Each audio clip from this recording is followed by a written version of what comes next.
Hi everyone, welcome to the bare minimum education.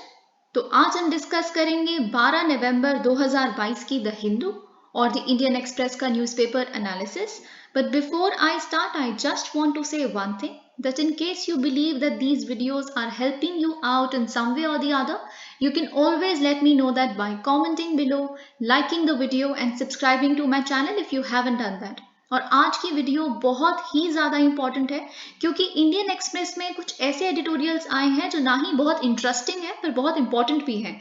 जैसे supreme court के बारे में आपको पता है, लेटली हम बहुत सारी क्रिटिसिज्म्स देख रहे हैं कोलिजियम सिस्टम के ऊपर और बहुत सारे और लैप्सेस। तो लेकिन किस तरह के लॉज सुप्रीम कोर्ट से रिलेटेड जरूरी हैं? आपको पता है, एक सीनियर एडवोकेट है, बहुत ही सीनियर एडवोकेट मिस्टर नरेमान, उन्होंने वो एडिटोरियल लिखा है इंडियन एक्सप्रेस में। साथ ही में एक एडिटोरियल ऐसा है जो ऑफ कोर्स क्लाइमेट चेंज को एस्केप करना, इकोनॉमी को ग्रीन करना, it is very important. It's actually laudable कि इंडिया अपने पाथ पे चल रही है, बट द फैक्ट इज कि कुछ स्टेट्स हैं जो कंप्लीटली हेविली डिपेंडेंट है कोल पे। तो आप सोचिए कि कितनी लाखों जॉब्स इस सेक्टर से डिपेंडेंट है। या अगर हम ऑटो इंडस्ट्री की बात करें तो उससे कितने ज्यादा डिपेंडेंट है, ऑटो पार्ट्स बनाते हैं, एसेसरीज बनाते हैं। तो ये जॉब्स को आप कैसे इनके लिए भी तो कुछ एक स्ट्रैटेजी होनी चाहिए।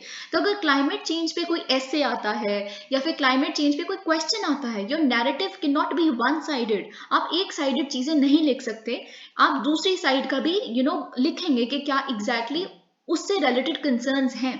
तो अगर आप इस पूरी वीडियो को एंड तक देखेंगे, it would B actually very helpful for you. Alright, so first article is in the Hindu. In a win-win, Punjab to supply paddy straw to fodder shortage hit Kerala. तो जैसे कि आपको headline itself says it कि कैसे पंजाब ने agree कर लिया है कि हम सप्लाई करेंगे अपना पैडी स्ट्रॉ किसको, केरला को, क्योंकि वहां पे बहुत ज्यादा फॉडर शॉर्टेज चल रही है। अब देखिए, मैं ये चीज पहले भी आपको बता चुकी हूँ, फॉडर का जो इंपॉर्टेंस है लाइफ स्टॉक सेक्टर में या एग्रीकल्चर में, क्योंकि एग्रीकल्चर का बहुत हद तक इनकम अब लाइफ स्टॉक सेक्टर से, डेयरी सेक्टर से आता है। So it's very important. ठीक है, तो फॉडर जब तक न्यूट्रिशियस नहीं होगा, प्रॉपर अवेलेबिलिटी नहीं होगी, जैसे कि हमने डिस्कस किया था कि कैसे सरकार एफपीओज बना रही है कि 100 एफपीओज कंप्लीटली फॉडर ड्रिवन होंगे, फॉडर फोकस्ड होंगे। क्योंकि जैसे कि मैंने आपको उस पर्टिकुलर वीडियो में भी बताया था कि न्यूजीलैंड या बाकी जो स्टेपे रीजन की जो कंट्रीज हैं, हमारे यहाँ पे इतनी ज्यादा नंबर ऑफ कैटल है, हाईएस्ट नंबर ऑफ कैटल, तब भी हमारा मिल्क प्रोडक्शन इतना ज्यादा क्यों नहीं है कि हम एक्सपोर्ट कर पाए? सारा हमारा डोमेस्टिकली क्यों कंज्यूम हो जाता है? और ऐसी बहुत सारा सारी तरह की चीजें, क्योंकि फैक्ट ये है कि उनका जो प्रोडक्टिविटी है कैटल का वो बहुत ज्यादा है, क्योंकि जो प्रोटीन रिच फॉडर वो फीड कर रहे हैं अपने कैटल को, दैट इज वेरी इंपॉर्टेंट। इसीलिए आप फॉडर वाले सेक्टर को इग्नोर नहीं कर सकते। ठीक है, तो अब साथ ही में इससे तो basically you hit an arrow और दो चीजें आपकी सॉल्व हो रही हैं। एक तो स्टबल बर्निंग, क्योंकि पंजाब और हरियाणा को time and again they come under this criticism कि आपके वजह से दिल्ली एक गैस चेंबर बन जाती है। आप इस तरह के स्टेटमेंट्स देख रहे हैं ट्विटर पे, तो of course it is good only अगर कोई स्टेट है। This is exactly called cooperative federalism if I extended towards that. Okay, this is good. तो अगर स्टेट्स कोऑपरेट करेंगी इसके माध्यम से तो हमेशा सिचुएशन विन विन ही होती है। तो ये दोनों स्टेट्स बेसिकली इन्होंने ट्रांसपोर्ट करने का पैडी स्ट्रॉ को किसके माध्यम से चूज किया है? सेंट्रल किसान रेल स्कीम के माध्यम से। ठीक है, तो ये भी आप जानते ही हैं। As it is written here, while Kerala gets the much needed fodder, it will help Punjab deal with excess paddy straw which contributes to stubble burning and air pollution. Alright, और डेयरी सेक्टर अगर हम केरला की बात करें, of course milk production में पंजाब से second number पे ही आते हैं। Milk production in the sense of उनकी इंपॉर्टेंस। ठीक है, so and of course it is a means of livelihood to lakhs of farmers. तो ये सब कुछ यहाँ पे लिखा है। And let's move on to Indian Express. Of course, there are many more articles in the Hindu, पर हमें कुछ कुछ इंपॉर्टेंट चीजें देखनी है इंडियन एक्सप्रेस में। पहले plugging the defence gap, again ये चीज मैं आपको स्टार्टिंग में बताना भूल गई। ये एक ऐसा आर्टिकल है, देखिए हम पिछले 3-4 साल से सरकार का ड्रिफ्ट शिफ्ट देख रहे हैं डिफेंस में। आत्मनिर्भर, जो आत्मनिर्भर हम बनना चाहते हैं, तो डिफेंस पे इंडिजिनाइजेशन, इस तरह का क्वेश्चन हम पिछले 3 साल से एक्सपेक्ट कर रहे हैं, लेकिन अभी तक फुल फ्लेजेड क्वेश्चन इस पे कोई नहीं आया है, क्योंकि ये भी इंटरनल सिक्योरिटी के सेक्टर में GS3 का एक कंपोनेंट बनता है। तो इफ नॉट देन अब पूछा जा सकता है, कभी भी पूछा जा सकता है। सो this is of course a very very important question. और यहाँ पे जो जिस तरह का एनालिसिस इन्होंने दिया है, it is also very important, it makes it a little extra important and I would read it. Alright, तो देखिए, पहले तो इन्होंने काफ़ी ज़्यादा अप्रिशिएट किया है कि इंडिया की जो जर्नी है basically it is actually laudable. हम अच्छी बात है कि हम ना ही सिर्फ मेक इन इंडिया बल्कि मेक फॉर द ग्लोब भी हम अब हमने अपने ऊपर ले ली है रिस्पॉन्सिबिलिटी। तो हम देखते हैं यहाँ क्या लिखा है। देखिए, इंडिया एस्पायर करती है कि हम एक 5 ट्रिलियन इकोनॉमी बनेंगे, ठीक है। लेकिन बात ये है, ये एविडेंट है कि हम बहुत तरह की नेशनल सिक्योरिटी इनएडिक्वेट है, बहुत सारी नेशनल सिक्योरिटी के हमारे डिक्टम्स, उसको हमें सॉल्व करना है। ओके, देखिए, एक इकोनॉमी सस्टेनेबल तब होती है जब इस तरह के सिक्योरिटी इश्यूज ना हो, ठीक है, तभी आपकी वो इकोनॉमी सस्टेन्ड रह पाएगी। अगर टेररिस्टिक अटैक्स या इस तरह का कोई भी जो आप कह सकते हैं माओइस्ट अटैक्स, तो फिर आपको बहुत हद तक सिक्योरिटी में पैसा जाने लगेगा और आप इकोनॉमी को नहीं डेवलप कर पाएंगे। तो इट इज़ बेटर कि आप बिफोर हैंड इकोनॉमी के साथ साथ सिक्योरिटी पे भी ध्यान दें। तो लेकिन बात यह है, the high dependency index on foreign suppliers, आप जानते हैं हम कितना हद तक हमारा जो डिफेंस इक्विपमेंट्स के लिए हम किस पे निर्भर हैं, स्पेशली यूएसएसआर पे पहले हुआ करते थे और अब रशिया पे। तो of course it is not good, इतना इमीडिएटली तो हम नहीं ट्रांसमिशन कर सकते अपना, पर हमें धीरे धीरे धीरे हमें थोड़ा ये इवेड करना पड़ेगा जिस ट्रैप में हम फंसे हुए हैं। This dependency induces a macro national vulnerability. देखिए, ये बहुत इंपॉर्टेंट है, क्योंकि जब भी आपके पास नेशनल सिक्योरिटी पे इस तरह का क्वेश्चन आए कि indigenisation of defence equipments is very important, आप हमेशा एक जियोपॉलिटिकल एंगल जरूर रखिए, क्योंकि एक बहुत बड़ी वल्नरेबिलिटी हमारे साथ में आती है अगर हम देखिए रशिया से अगर हम सप्लाई करवाते ही रहेंगे, इंपोर्ट करते ही रहेंगे डिफेंस इक्विपमेंट्स को, तो हमारे जो स्ट्रेटेजिक ऑटोनॉमी, हम पहले नॉन अलाइनमेंट को सपोर्ट करते थे, फिर अब स्ट्रेटेजिक ऑटोनॉमी आप बहुत बार भारत को बोलते हुए दिखते हैं कि हम किसी ब्लॉक को बिलोंग नहीं करते, हम किसी की साइड पे नहीं है, हमारा फॉरेन पॉलिसी हम खुद चूज करते हैं, ऑल ऑफ दैट। तो ये मीनिंगफुल और क्रेडिबल और रिलायबल, मतलब लोग आपकी इस बात पे ट्रस्ट कर पाएं कि जी हाँ, आपकी जो स्ट्रेटेजिक ऑटोनॉमी है वो सच में आप ऑटोनोमस डिसीजंस ही लेते हैं अपने फॉरेन पॉलिसी से रिलेटेड, तो वो कभी नहीं हो पाएगा जब आप इतना हद तक रशिया पे ही निर्भर है। आप रशिया के अगेंस्ट कुछ नहीं बोल सकते आज के टाइम पे, आप बस इतना कह के चुप हो सकते हैं कि न्यूक्लियर वॉर अच्छा नहीं है, इट गोज अगेंस्ट ह्यूमैनिटी, जो हम कर रहे हैं, पर ऑफ कोर्स हम बहुत हद तक निर्भर हैं रशिया के ऊपर।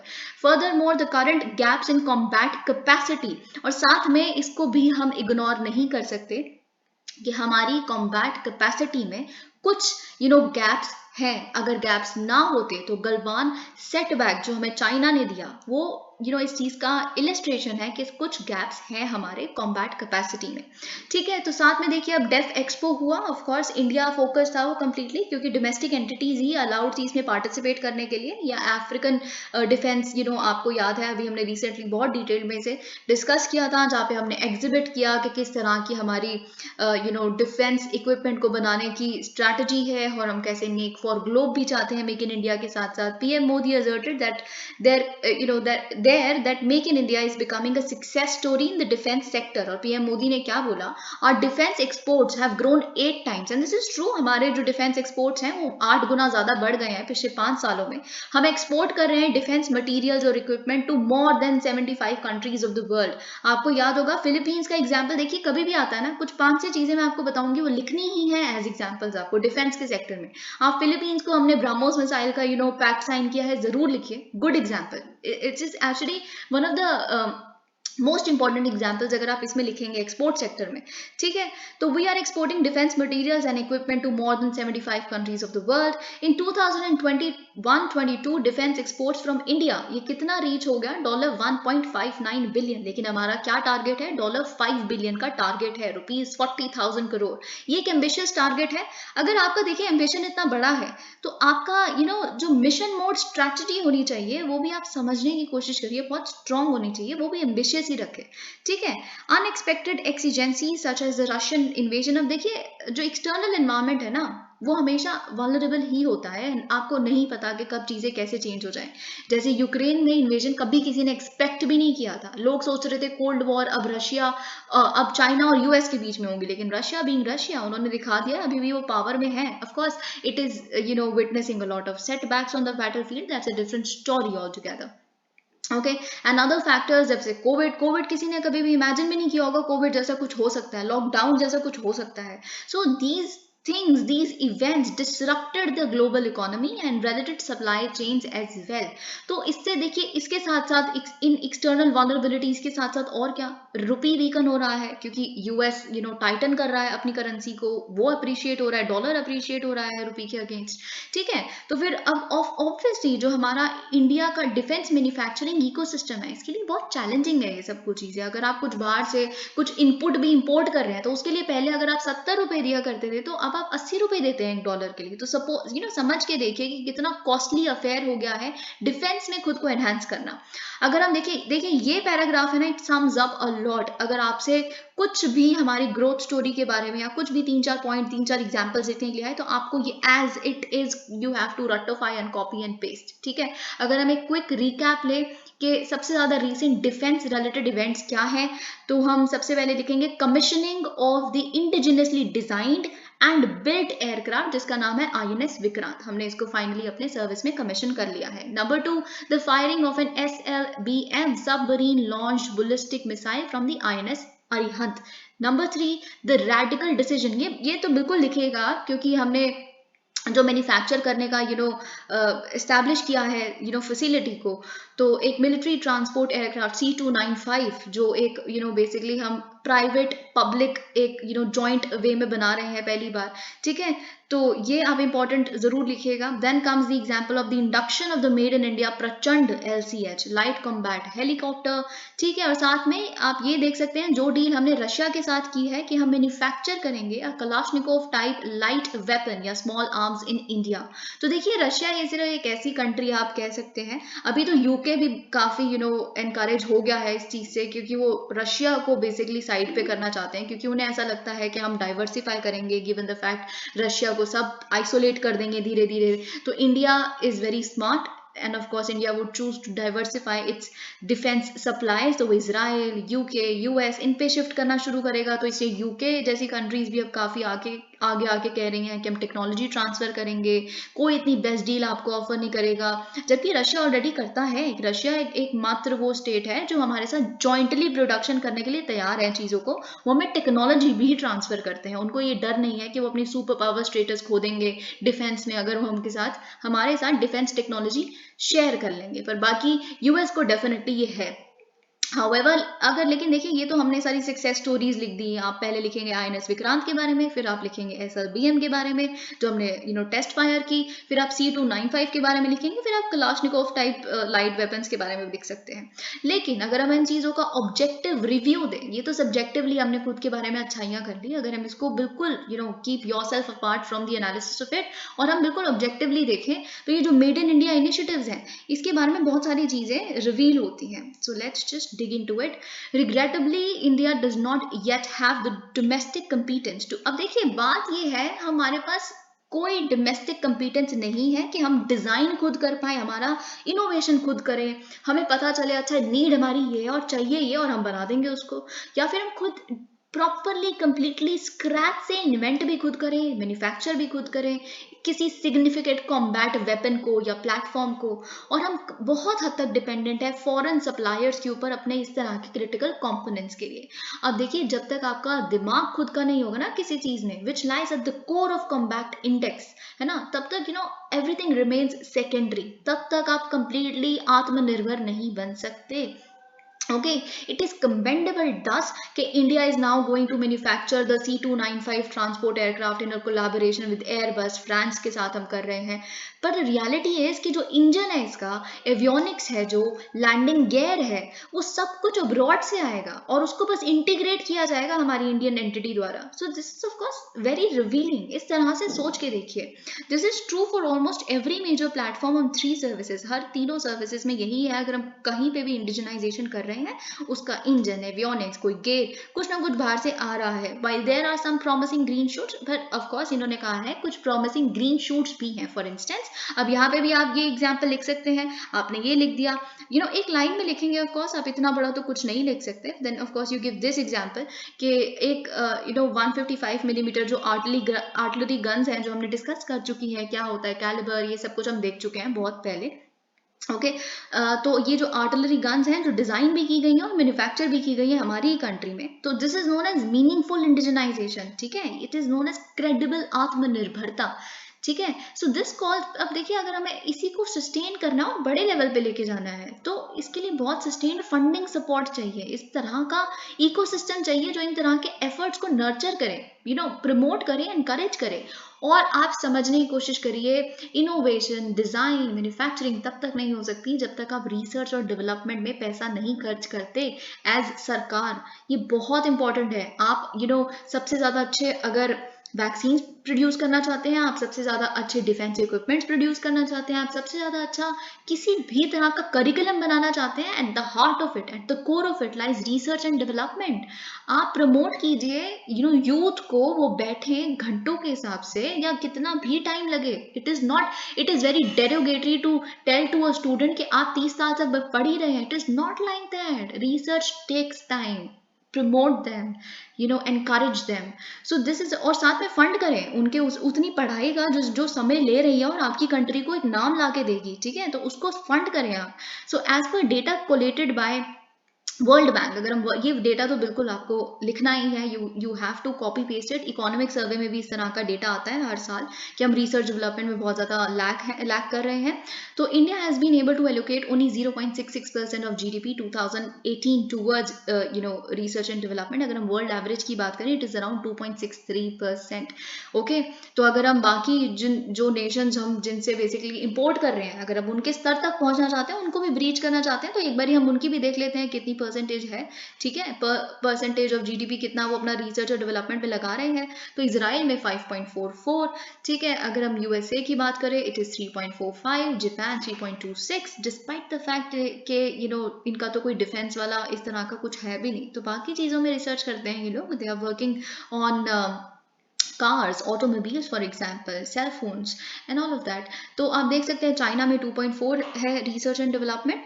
तो आप कुछ कुछ तो लिखिए, US, इजराइल और China, you to remember them, तो इनको आप लिख सकते हैं। Thus while India now claims that it will soon become a major arms exporter, the composition of such inventory leans towards the soft category। अब देखिए, आप समझने की कोशिश कीजिए, हम कह रहे हैं कि हम एक मेजर आर्म्स एक्सपोर्टर बनेंगे, लेकिन आपको पता है जितनी एक्सपोर्ट डील्स हमारी साइन हो रही है बहुत सॉफ्ट कैटेगरी की हो रही है। हेलमेट्स एक्सपोर्ट करना, सर्वेलेंस इक्विपमेंट, वॉकी टॉकीज या क्लोथिंग, जो पर्सनल की, इन तरह की चीज़ें। ऑफकोर्स ब्रह्मोस मिसाइल एक आउटलायर है, बट स्टिल आप देखिए soft category, it is good, I am not denying, ये चीज़ें भी उतनी इंपॉर्टेंट है बिल्कुल इंपॉर्टेंट, बट फैक्ट इज कि जब तक आप रिसर्च डेवलपमेंट नहीं करोगे, जिसको ज़रूर कुछ समय तो लगेगा, हम ये नहीं कह सकते आज रिसर्च और डेवलपमेंट आपने उस पर 2% अगर अपने GDP का खर्च करना शुरू कर दिया तो कल आपके बड़े बड़े साइंटिस्ट प्रोड्यूस हो जाएंगे। Of course it would take time, तो बेटर स्टार्ट अर्लियर, ओके, क्योंकि आपको पता है ये समय लेगा ही। तो technological advances have made the design and manufacture of the semiconductor. देखिए इन्होंने यही बताया कि US और चाइना ने सेमीकंडक्टर के एरिया में, उसके डिफेंस, उसके डिज़ाइन में, उसके मैन्युफैक्चर में कितना ज़्यादा रिसर्च एंड डेवलपमेंट की। इसी वजह से दोनों आज इसमें सुपर पावर्स है सेमीकंडक्टर में, और सेमीकंडक्टर ही आने वाले टाइम में रूल करने वाला है सब कुछ।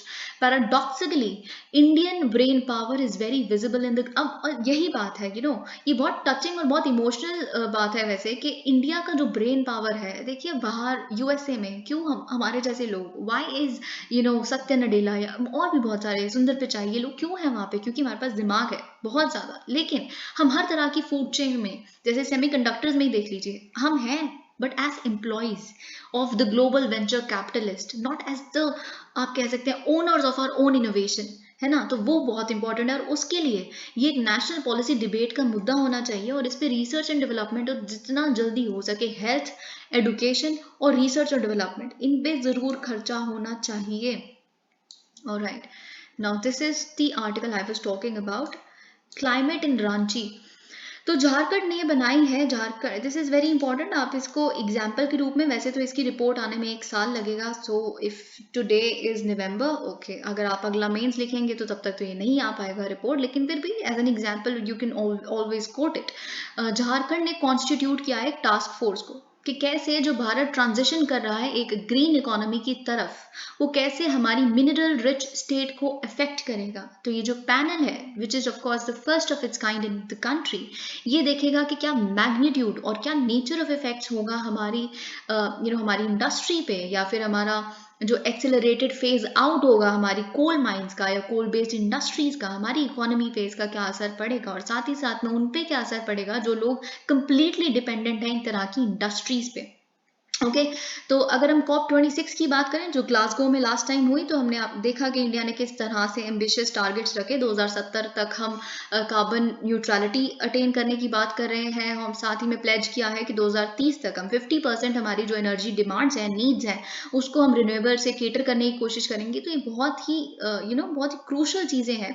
इस तरह का decarbonisation is bound to affect the livelihoods of people in the state that is more than. अब देखिए झारखंड में पूरी कंट्री के कोल रिजर्व्स के 25% तो झारखंड में ही है। तो आप सोचिए कि किस डायरेक्टली इनडायरेक्टली ऐसा कहा जाता है कि डायरेक्टली इनडायरेक्टली झारखंड का हर एक इंसान अपने लाइवलीहुड के लिए कोल बेस्ड इकोनॉमी पे निर्भर है। तो डायरेक्टली इनडायरेक्टली सब इफेक्ट होंगे। ठीक है, तो Jharkhand government initiative is therefore a step in the right direction. Yes, a number of reports and studies have underline that both climate change and अब देखिए यही आपको लिखना है कि क्लाइमेट चेंज भी क्लाइमेट चेंज भी जितना ज़्यादा मुश्किल है और सबसे बुरी चीज़ है क्लाइमेट चेंज जो हो रहा है, जो इसकी वजह से कॉन्सिक्वेंसेज होंगे, लेकिन उतने ही बड़े कॉन्सिक्वेंसेज, उतने ही गंभीर कॉन्सिक्वेंसेज होंगे उन एफर्ट्स के जो आप क्लाइमेट चेंज को मिटिगेट करने के लिए ले रहे हो। दोनों के far reaching socio economic consequences होंगे। ये लाइन आप हमेशा लिखिए। This is a very very good way to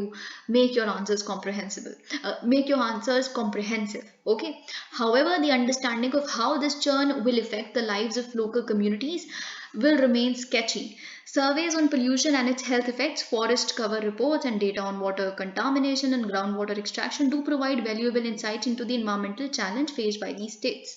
लेकिन development projects have to undergo, देखिए जब हम क्लाइमेट चेंज को मिटिगेट करने की कोशिश कर रहे हैं, स्केप करने की कोशिश कर रहे हैं, उसको रोकने की कोशिश कर रहे हैं, तो इट इज़ गुड आप ग्राउंड वाटर एक्सट्रैक्शन ज़्यादा नहीं हो रहा, आप इन तरह की स्टडीज अंडरटेक कर रहे हैं। इट इज़ गुड कि आप वाटर कंटामिनेशन कितना हो रहा है इसको स्टडी करने की कोशिश कर रहे हैं। इट इज़ गुड कि आप इन्वायरमेंटल इम्पैक्ट असेसमेंट करते हैं हर तरह के डेवलपमेंट प्रोजेक्ट की, उसको ऑडिट करते हैं।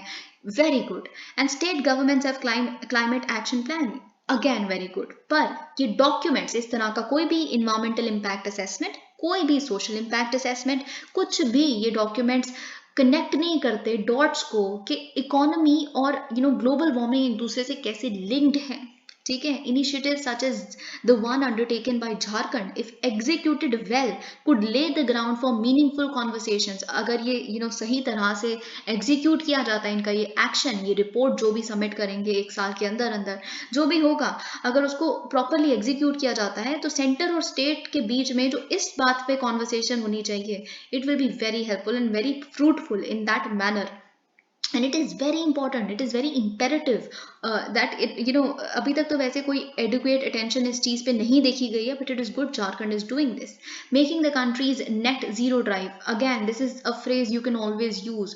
आप हमारे भारत की जो नेट जीरो ड्राइव है उसको जितना पेनलेस बना सकें उतना बनाएं। तो ये हर स्टेट को, जैसे उड़ीसा है, मध्य प्रदेश है, छत्तीसगढ़, वेस्ट बंगाल, तो झारखंड जो कर रहा है वो इन सारी स्टेट्स को भी बिफोर हैंड करना शुरू कर देना चाहिए, जितना जल्दी हो सके उतना, क्योंकि you have to make this drive as painless as possible. Okay, studies ये कहती हैं कि अराउंड 1 मिलियन या उससे भी ज़्यादा जॉब्स जो डायरेक्टली डिपेंडेंट है कोल और इसके अलाइड पावर सेक्टर्स पे, और बहुत सारे देखिए डायरेक्टली इनडायरेक्टली, मैंने अगेन वही कहा, बहुत सारी स्टेट्स ऐसी हैं कि हर बंदा डायरेक्टली इनडायरेक्टली अपने लाइवलीहुड पर्पसेस के लिए इन पे डिपेंडेंट है।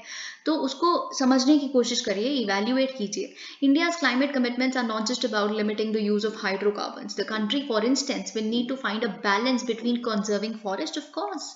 यही सुप्रीम कोर्ट ने अभी रिसेंटली एक कोल माइन का जब उन्होंने एक्सट्रैक्शन का थोड़ा लीवे दिया तो उन्होंने यही कहा, it is good, it is very important to conserve forest, जो हमारा एक COP26 का प्लेज भी है कार्बन सिंक्स से related.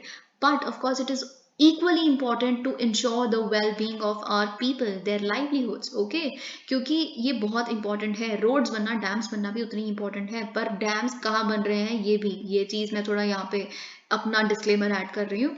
Inputs from states will be crucial for this Endeavour. अगर हमें इस बैलेंस को मेंटेन करना है तो आप स्टेट से पूछिए। आप सरकार, केंद्रीय सरकार टॉप डाउन अप्रोच नहीं कर सकती, bottoms up approach. Ask them, they are the state governments, they are the people who live there, they know what their problems are. You know, take those reports, sit with them and come up with a proper comprehensive strategy. The Jharkhand government's task force is expected to submit an interim report in about a year.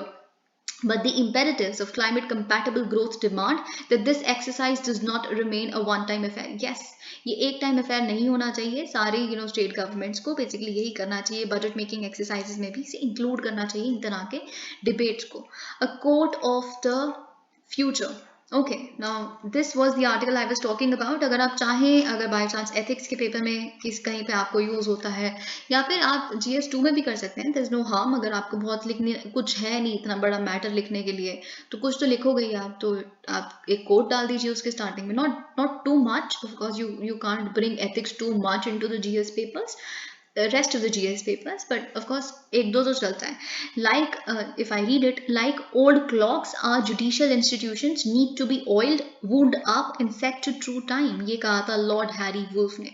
वैसे ही जैसे old clocks की तरह हमारे judicial institutions को भी, उनको भी तेल मतलब उनको भी ऑयल करना बहुत ज़रूरी है, ताकि उनकी मशीनरी सही से चले। उनको वुंड अप करना और उनको सही टाइम पे सेट करना बहुत ज़रूरी है, ट्रू टाइम, आज का टाइम। ठीक है, तो अब हम देखते हैं ये क्यों बोला गया है, ये कोट इन्होंने क्यों मेंशन किया है। The independence of judges is best safeguarded। ये बहुत इंपॉर्टेंट है, पता है। जो इंडिपेंडेंस ऑफ जजेस है, ये चीज़ बार बार कोट की जाती है सुप्रीम कोर्ट द्वारा। ये बहुत इंपॉर्टेंट है, ये बेसिक स्ट्रक्चर का पार्ट है। लेकिन आप इंडिपेंडेंस ऑफ जजेस दूसरों को बैन करके या सरकार को कुछ कह के, इससे ज़्यादा बेहतर तरीके से आप सेफगार्ड कर सकते हो जब आप खुद पे काम करना शुरू करो, इंस्टीट्यूशंस के माध्यम से, ऑर्गेनाइजेशंस के माध्यम से। Okay, that the law empowers them to set up. जो आपको लॉ कहता है कि आप सेटअप करें, आपको पावर दी है उन्होंने, ताकि आप अपनी इमेज देखिए। मैं अगर थोड़ा सा ब्रीफली बताऊँ, यहाँ पे तो काफ़ी क्लटर्ड है, तो बेसिकली ये इनका कहने का मतलब है कि आपका जो इंडिपेंडेंस है वो आपके हाथों में है। अगर आप खुद की इमेज ऐसी सेट करते हो कि आपको हर कोई ट्रस्ट करता है, और हर कोई ट्रस्ट करना चाहता है, आम जनता चाहती है कि आप सबसे बड़े पेडेस्टल पे बैठे हैं, तो आपको ट्रस्ट किया जाए, है ना, आम जनता द्वारा। तो आप खुद की इमेज ऐसी बनाएं कि आप कभी भी करप्ट हो ही नहीं सकते। You can never be corrupted, इस तरह की इमेज सेटअप करें। तो ये एग्जाम्पल देखिए, इसमें 3 आपको सजेशंस मिलेंगी, और मेरा रिक्वेस्ट है कि आप तीनों के तीनों सजेशंस को नोट डाउन करें। They all are very innovative and very very important. Okay, तो वैसे ये तो थोड़ी कहानी मैं आपको बता दूं कि पहला क्या इनका सजेशन है। यूनाइटेड स्टेट्स की अगर हम बात करें, हाँ एक और चीज़ देखिए, आपको पता है सुप्रीम कोर्ट या कोर्ट वाला जो सिस्टम है, जुडिशरी को हमने कहाँ से अपनाया है? USA से। तो अब USA से ही देख लेते हैं, है ना। जब आपने सब कुछ उनसे कॉपी कर लिया, एकदम आपने एज इट इज लाके यहाँ पे रख दिया, तो फिर थोड़ी और चीज़ें भी कॉपी कर लेते हैं। कॉपी नहीं तो उनसे सीख ही लेते हैं। ऑफकोर्स हम इंडिया के कॉन्टेक्स्ट में उसे मॉडिफाई करेंगे, पर देखते हैं कि यूनाइटेड स्टेट्स में क्या है। तो उनका एक एक्ट है, जुडिशियल काउंसिल्स एक्ट 1980। ओके, तो उसमें ये इमेज खुद की संभालने वाला जो टास्क है, बेसिकली जजेस अपने कंधों पे लेते हैं। लेकिन इंडिया में इस तरह का कोई भी गाइड नहीं है, कोई भी लॉ नहीं है, लेकिन इस लॉ की नीड है डेफिनेटली। अगर हम थोड़ा सा एग्जाम्पल लें क्या करता है, तो इन्होंने एक एग्जाम्पल भी दिया है। जो 1980 का ये जो US का एक्ट है, ये पावर देता है एक बॉडी जिसमें जजेस होते हैं सारे, एक बॉडी को, कि आप कोई भी फेडरल जज है, कोई भी जो यूनियन जज होता है वहाँ का, यानी कि सुप्रीम कोर्ट के जज को फेडरल जज कहते हैं वो लोग। तो कोई भी फेडरल जज है जो बेसिकली जो सही नहीं है, मे बी जो करप्ट है, या फिर जो भी आपको लगता है कि उसको सस्पेंड करना, रिमूव मत कीजिए, of course you would take action short of removal, पर जो भी उनको सजा देना किसी तरह से, अगर कोई इंसान गलत है तो आप उनके साथ कीजिए। ये बेसिकली एक बॉडी ऑफ जजेस है under this law some time ago. इसमें अगर हम देखें, एक कमिटी ऑफ फेलो जजेस ने इन्वेस्टिगेट किया बहुत सारी कंप्लेंट्स को एक फेडरल डिस्ट्रिक्ट जज के खिलाफ, है ना। तो फिर बहुत सारी चीज़ें इन्होंने इन्वेस्टिगेट की और पता लगाया, जिससे ये साबित हो गया कि उन पे कुछ एलिगेशंस जो है वो सही है, तो उनको कुछ समय के लिए सस्पेंड कर दिया गया। और फिर जो जज जिनको सस्पेंड किया गया, उन्होंने चैलेंज किया उस बॉडी को, इस डिसीजन को। उन्होंने बोला कि 1980 का जो लॉ है वो वायलेट करता है जुडिशियल इंडिपेंडेंस को, और यूएस कॉन्स्टिट्यूशन तो गारंटी करता है हमारे फेडरल जजेस की इंडिपेंडेंस को। बिल्कुल सेम इंडिया वाला एग्जाम्पल है, ठीक है, तो आप समझने की कोशिश कीजिए। फिर उन्होंने कहा कि he said that it also interfered with the mechanism of congressional impeachment, और साथ में उन्होंने कहा कि ये तो टेम्परेरी इंपीचमेंट कर दी इस बॉडी ने मेरी, और इंपीचमेंट जो जजेस की होती है, जो प्रेसिडेंट की होती है, ये बात आपको पता है इंडिया के कॉन्टेक्स्ट में भी पार्लियामेंट ही इंपीच कर सकता है सुप्रीम कोर्ट के जजेस को। पर इतना बड़ा मेथड है वो आज तक हो ही नहीं पाएगा, कभी भी नहीं हो पाएगा मुझे लगता है, इतनी बड़ी मेजोरिटी चाहिए उसके लिए। लेकिन तो उन्होंने कहा कि सिर्फ तो कांग्रेस के पास पावर है ये, है ना, तो फिर आप कैसे मुझे टेम्परेरी इंपीचमेंट आपने मेरी कर दी। तो फिर इसमें बेसिकली अगर हम बात करें आर्टिकल 3 जो यूएस कॉन्स्टिट्यूशन का है वो इंसुलेट करता है जजेस को। अब देखिए आप समझने की कोशिश कीजिए, जो आर्टिकल 3 है यूएस कॉन्स्टिट्यूशन का, हाँ वो इंसुलेट करता है जजेस को फ्रॉम इंटरफेरेंस, लेकिन from other branches of the government. ये तो जजेस ही है ना, जज आपके भाई बंधु ही तो हैं जो आपको ओवरसाइट कर रहे हैं आपकी, तो जजेस तो इंटरफेयर कर सकते हैं ना जजेस में। I hope you got my point. India में भी पिछले कुछ टाइम में कई चीज़ें सही नहीं हुई हैं, कई चीज़ें गलत गई हैं, ये मिस्टर नरीमान ने कहा है। एंड सिटीजन्स नीड, और इसीलिए सिटीजन्स को रीअश्योरेंस चाहिए कि जो जुडिशियल अकाउंटेबिलिटी है वो है, सच में ये कॉन्सेप्ट एग्जिस्ट भी करता है। तो इसीलिए बेसिकली अगर आप हायर जुडिशरी की इमेज को मेंटेन करना चाहते हैं और सच में चाहते हैं कि कोई आपकी इंडिपेंडेंस के साथ इंटरफेरेंस ना करे, तो इस तरह का लॉ अमेरिकन मॉडल पे ज़रूर होना चाहिए। अगर कोई जज है जिसके खिलाफ बहुत सारी दिक्कतें हैं, कोई करप्शन का केस है, कहाँ से उनको सरकार ने पैसे दे दिए, सरकार ने कहा कि हम आपको अपनी पार्टी में इन्वॉल्व कर लेंगे, किसी भी तरह का केस है, किसी भी तरह का सेक्सुअल हरासमेंट का केस है, कुछ भी, तो उसके खिलाफ इस तरह की बॉडी, इस तरह का कोई लॉ जो परमिट करता हो इस तरह की बॉडी को उनको सस्पेंड किया जा सकता है या जो भी, वो बहुत ज़रूरी है। इससे लोगों के मन में ये रिलीफ आएगा, ये विश्वास आएगा that judiciary of course acts in an independent and in an accountable manner. Okay, अब साथ ही में हम दूसरा देखते हैं 2005 है ड्रॉन अप। ओके, अब नंबर 2 पॉइंट जो आपको यहाँ से लेना है वो ये है कि 2005 के अराउंड ऐसा हुआ था, एक फाइन ब्लूप्रिंट बनाया गया था कि कैसे केस की मैनेजमेंट की जाएगी, कौन से केसेस पहले प्रायोरिटी बेसिस पे आप लेंगे, कितना टाइम उनको लगना चाहिए, क्या प्रोसीजर होगा एंड ऑल ऑफ दैट। बहुत सारा ऐसा कोई फाइन ब्लूप्रिंट एक केस में सुप्रीम कोर्ट द्वारा डिलीवर किया गया था, ठीक है। फिर उसके बाद जैसे for instance on 3 different tracks पे होने चाहिए, fast track, normal track, slow track, कैसे केसेस को मैनेज करेंगे आप और कौन कौन सी कैटेगरी वाइज होंगी।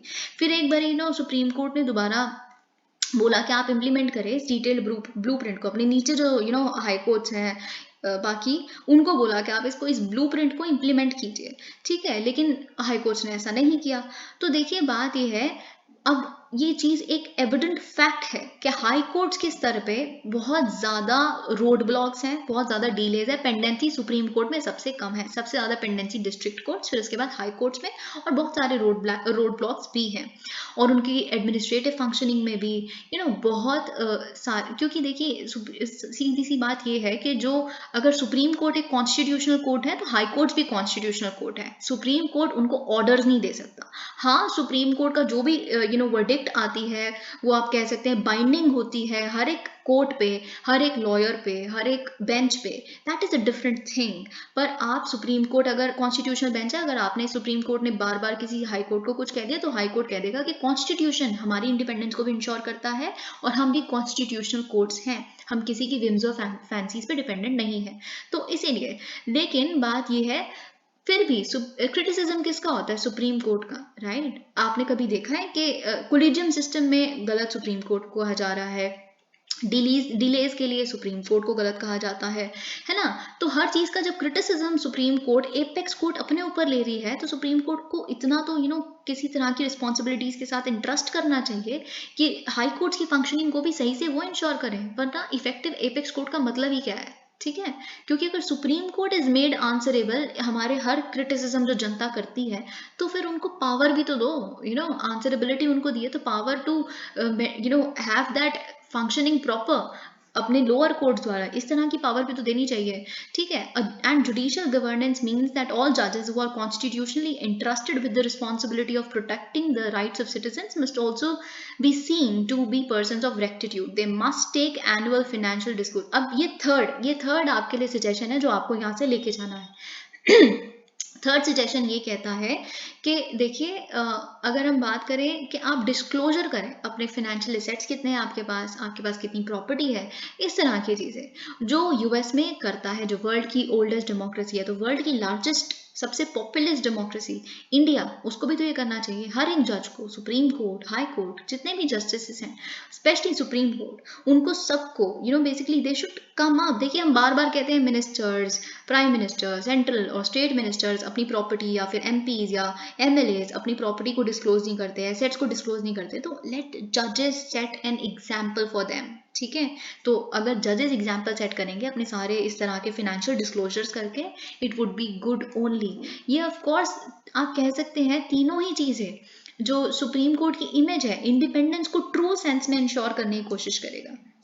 I found them to be very, very interesting. FIFA World Cup to polls 14 countries cite reasons to skip anti-terror meet.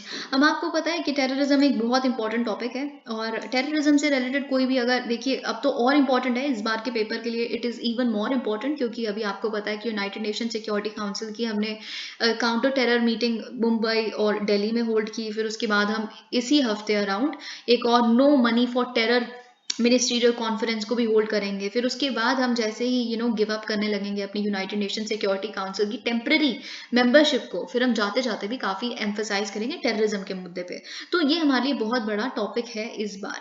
उसमें देखिए इस बार इस आर्टिकल में पर्टिकुलरली कुछ नहीं है, इस कॉन्फ्रेंस पे क्या होगा, किस तरह की बातें इमर्ज होके आएंगी, कोई पैक्ट साइन होगा, कोई डेक्लेरेशन साइन होगी, तो हम डिस्कस करेंगे।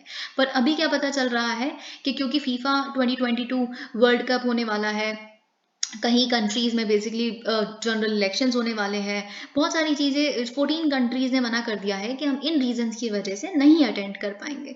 ठीक है, तो ये चीज़ आपको पता है, जो होस्ट करने वाले हैं union home minister Amit Shah, तो ऑफ कोर्स ये बहुत इंपॉर्टेंट कॉन्फ्रेंस होने वाली है। अब देखिए फर्स्ट NMFT कॉन्फ्रेंस हुई थी पेरिस में 2018 में, फिर सेकेंड हुई थी मेलबर्न ऑस्ट्रेलिया 2019 में, अब 2020 में भारत में होनी थी, पर कोविड पैंडेमिक की वजह से नहीं हो पाई थी। इंडिया ने इनवाइट किया है 87 कंट्रीज को और 26 मल्टीलेटरल ऑर्गेनाइजेशंस को इस इवेंट के लिए।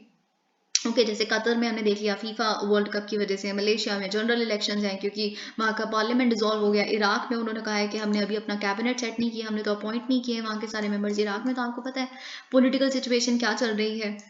सो let's move on to another article. Okay, Jharkhand Assembly raises quota to 77%, 1932 land records to fix domicile status. अब देखिए जैसा कि जस्टिस रविंद्र भट्ट द्वारा बोला गया था अपनी डिसेंटिंग ओपिनियन में, कहाँ पे जो EWS कोटा केस हमने देखा था, उसमें उन्होंने बोला था कि अगर देखिए आप 50% जो इंदिरा साहनी जजमेंट में, अगर आपने वो वीडियो नहीं देखी है मैं वो वीडियो लिंक कर दूंगी, it is a very important video, क्योंकि क्वेश्चन बहुत ऑल एनकम्पासिंग हो सकता है। डायरेक्टली आपसे पूछा जा सकता है कि क्या 4 इश्यूज थे जो EWS कोटा केस में उठाए गए थे, तो आपको 4 के 4 एग्जैक्टली पता होने चाहिए। ठीक है, और क्या जस्टिफिकेशन देके उसको पास किया गया मेजॉरिटी द्वारा। या फिर क्वेश्चन ये भी हो सकता है कि कौन से तरह के बेसिक स्ट्रक्चर को, कौन से बेसिक स्ट्रक्चर को बेसिकली ब्रीच किया गया था, ब्रीच किया मतलब सुनने की बात की थी कि बेसिक स्ट्रक्चर कौन से किसके अगेंस्ट जाता है, इक्वालिटी के against. Equality is the basic structure of our constitution, जो बेसिकली क्वेश्चन में था इस केस में। ठीक है, तो प्लीज़ उस पूरी मेरी वीडियो को जाके ज़रूर देखें, I would link it in the I button, आप देख सकते हैं। और साथ ही में अगर आपने विजन IAS की पॉलिटी और इकोनॉमी की वीडियोस नहीं देखी है तो मैं वो भी आई बटन में लिंक कर दूंगी, दे आर वेरी इंपॉर्टेंट।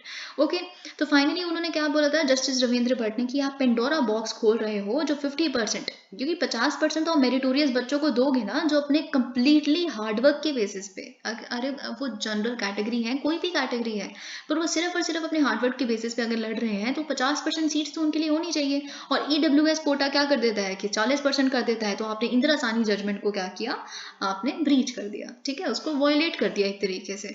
तो अब लेकिन उन्होंने कहा था पेंडोरा बॉक्स खोल रहे हो, अब हर स्टेट गवर्नमेंट जो कोटा 50% ब्रीच कर देगी, आप फिर किसको मना करोगे। ठीक है, और वही हो रहा है। हमने बिहार चीफ मिनिस्टर नीतीश कुमार जी को ये बात बोलते हुए देखा कि 50% तो बहुत ही बेकार एक वो है कैप है, इसको ब्रीच कर देना चाहिए, it is all nonsensical, 50% is nothing. क्योंकि बहुत सारे लोग हैं जो काफ़ी डिसएडवांटेज पोजिशन में है, और भी बहुत सारी चीज़ें तमिलनाडु का हम एक लॉ देख रहे हैं जो ऑलरेडी 1996 से सुप्रीम कोर्ट में पेंडिंग है, जो आई थिंक 69% रिजर्वेशन देता है। तो फिर ऐसे आप किसी को मना नहीं कर पाओगे। अब झारखंड असेंबली ने क्या किया है, एक स्पेशल सेशन में यूनानिमसली क्लियर किया है 2 बिल्स को। ठीक है, एक बिल उसमें से ये है जो इंक्रीज करता है रिजर्वेशन को, जो वेकेंट गवर्नमेंट पोस्ट और सर्विसेज के लिए है उसमें 77% है। दूसरा लॉ ये है जो लैंड रिकॉर्ड्स की बात करता है कि लैंड रिकॉर्ड्स जो बेसिकली 1932 की कट ऑफ है, उसके हिसाब से जितने आपके लैंड रिकॉर्ड्स हैं, कितने लोग उस टाइम से रह रहे हैं, तो उसके बेसिस पे आपको डोमिसाइल स्टेटस मिलेगा झारखंड का।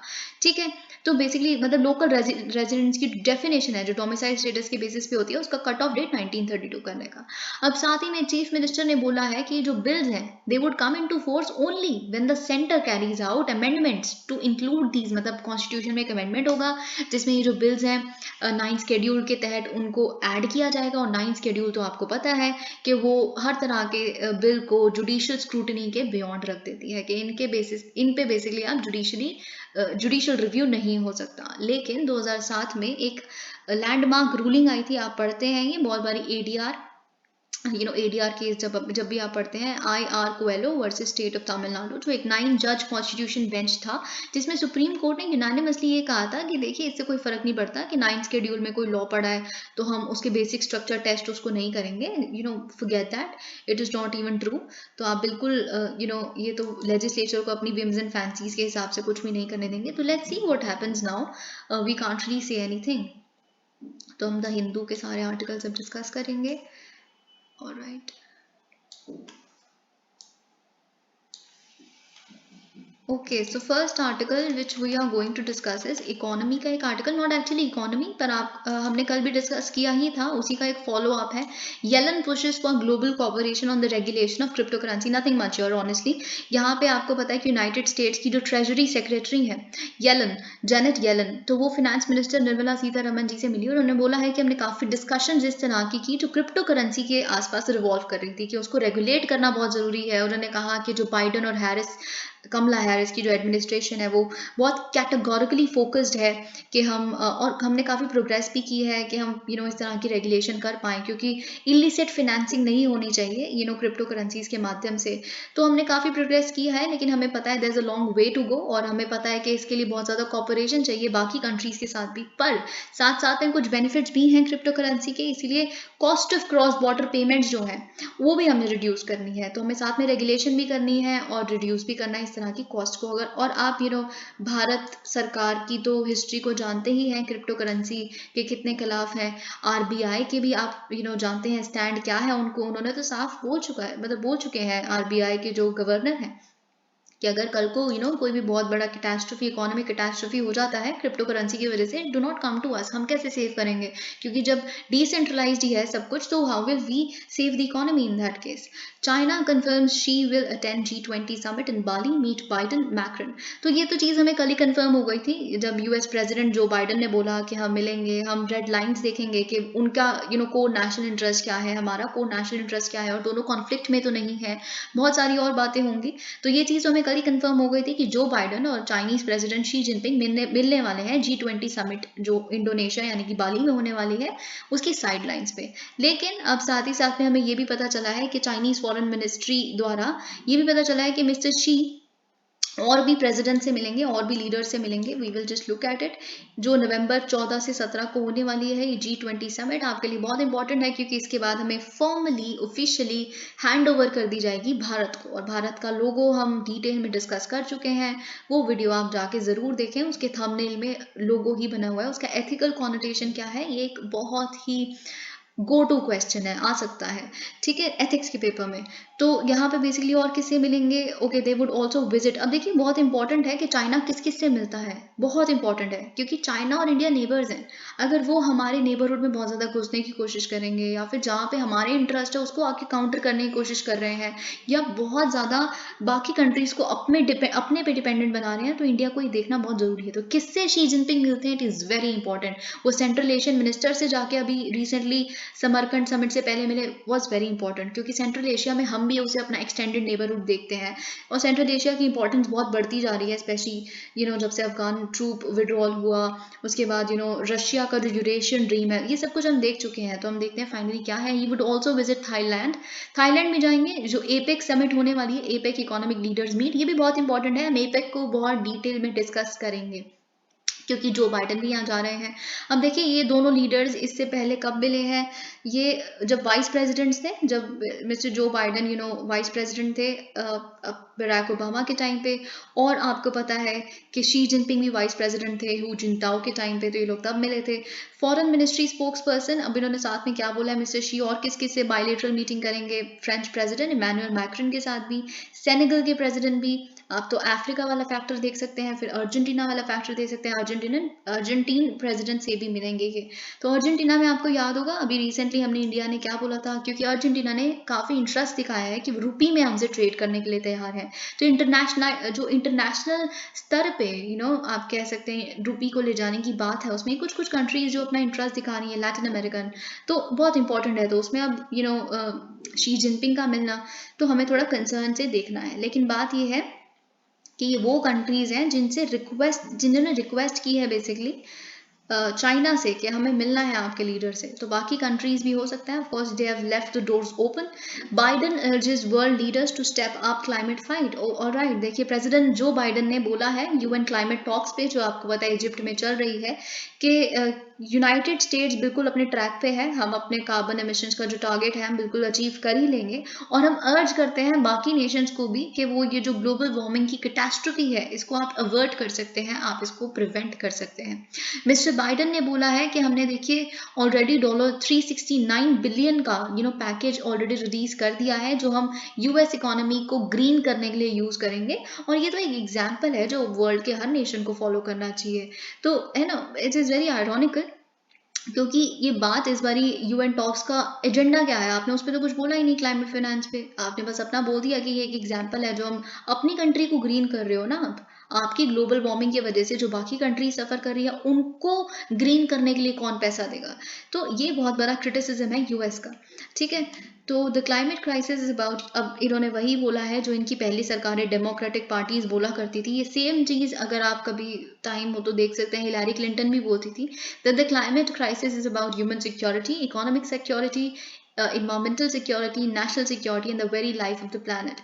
All right. He said that the US is on track to achieve the pledge of cutting emissions 50% to 52% below 2005 levels by 2030 to permanently bend, इन्होंने बोला है ठीक है ये तो बहुत बढ़िया बात है, लेकिन जो emissions curve को अगर हम permanently bend करना चाहते हैं तो हर नेशन को स्टेप अप करना पड़ेगा अपनी डायरेक्शन में, और अब रिन्यू कीजिए, रेस करिए अपने क्लाइमेट एम्बिशंस को, ये इन्होंने कहा है। यूक्रेनियन प्रेसिडेंट ने क्या कहा है, अब जेलेंस्की ने बोला है फाइनली खर्सोन इज आवर्स। अब देखिए इसमें रोज कुछ हो रहा है, इवॉल्व कर रही है ये सिचुएशन बाय एवरी मिनट। तो फाइनली यूक्रेन के जो प्रेसिडेंट हैं उन्होंने कहा है कि खर्सोन, जहाँ पे रशिया ने फाइनली कंप्लीटली विड्रॉ कर लिया अपने ट्रूप्स को, वो हमारा है, और ये बहुत बड़ा सेटबैक है डेफिनेटली पुतिन के लिए, क्योंकि ये पहली जो फरवरी 24 से लेकर अभी तक जो पहली आप कह सकते हैं प्रोविंशियल कैपिटल एक थी जो उनके हैंड में थी, वो खर्सोन ही थी, वो उनके हाथ से जाना एक बहुत बड़ा सेटबैक है। Alright. Altitude decides Simeon's attitude to diet. तो finally यहाँ पे क्या लिखा है, I do not know if this is important for you from environmental perspective or not, environment वाले section के लिए, but of course we never know, so हम इसको read करेंगे। Differences in altitude make a primate species. अब देखिए क्या एक research की गई, research से ये पता चला कि जो primate species एक है वो जिस height पे होता है ना, अगर जैसे 100 मीटर और ऊपर चले गए तो वो किसी और तरह का डाइट प्रेफर करते हैं, अगर नीचे आ गए 100 मीटर तो किसी और तरह का डाइट प्रेफर करते हैं। I'm just taking an example. तो ऑल्टीट्यूड डिसाइड करता है कि इस प्राइमेट स्पीशीज का डाइट किस तरह से होगा, ठीक है। जबकि सेम हैबिटेट है, हिमालयाज ही है सारा, बस थोड़ा बहुत ऑल्टीट्यूड का फर्क है।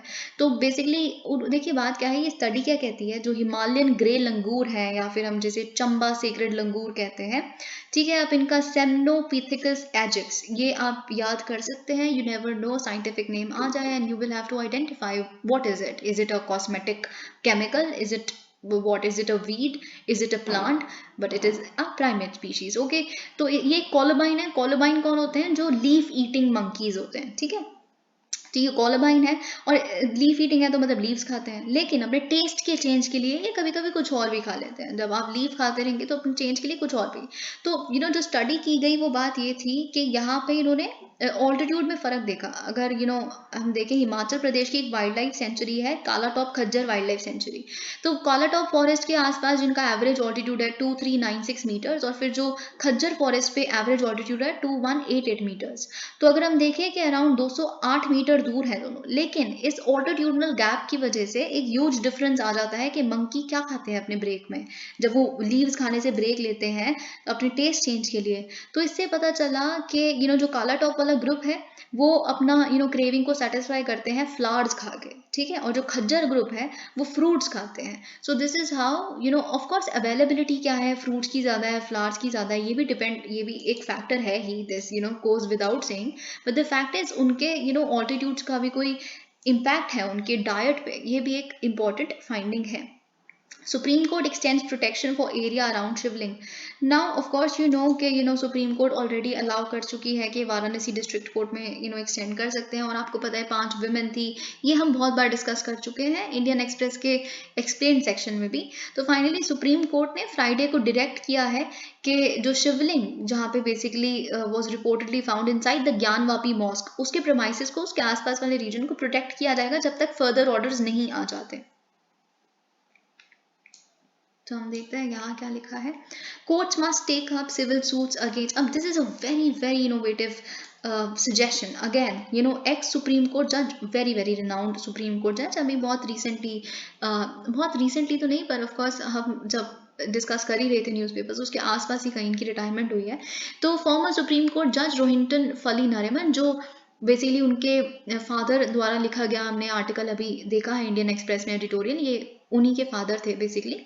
ठीक है, तो उन्होंने सजेस्ट किया है कि अगर कोई हेट स्पीच है, आप क्या करना शुरू करें, हेट स्पीच के अगेंस्ट सिविल सूट फाइल करना शुरू करें. देखिए सिविल और क्रिमिनल सूट में क्या डिफरेंस होता है. क्रिमिनल केस में आपको बेसिकली जेल मिलेगी, सिविल सूट में आपके ऊपर पेनल्टी लगती है पैसों की. ठीक है, तो इन्होंने कहा है कि देखिए कुछ भी इतना हर्ट नहीं करता जितना पर्स पे कोई चोट लगे उतना हर्ट करता. This is very true, this goes without saying. अगर मेट्रो में आप नीचे बैठते हैं फ्लोर पे और उसके लिए 200 रुपये आपका फाइन लगता है, तो आप नीचे क्यों बैठेंगे? इतना तो शायद डेली बेसिस पे किसी स्टूडेंट जो कॉलेज जाता है उसको शायद इतना मिलता भी नहीं है रोज स्पेंड करने के लिए. तो जो सिविल पेनल्टी है या जो सिविल सूट है वो बहुत इम्पैक्टफुल होता है. तो इन्होंने यही कहा है कि अगर कोई सिटीजन पिटिशन लेके आता है कोर्ट के पास हेट स्पीच के खिलाफ, है ना, कोई हेट स्पीच उनको पता चाहिए रिलीजन के बेसिस पे किसी भी तरह की, तो कोर्ट सिर्फ एक डिक्लेरेशन वगैरह दे के ना छोड़े. आपकी फंडामेंटल ये ना कह के कि आपकी फंडामेंटल ड्यूटी है आप हेट स्पीच को ना करें, ऑल ऑफ दैट, आप अवॉर्ड कीजिए प्यूनिटिव डैमेज को.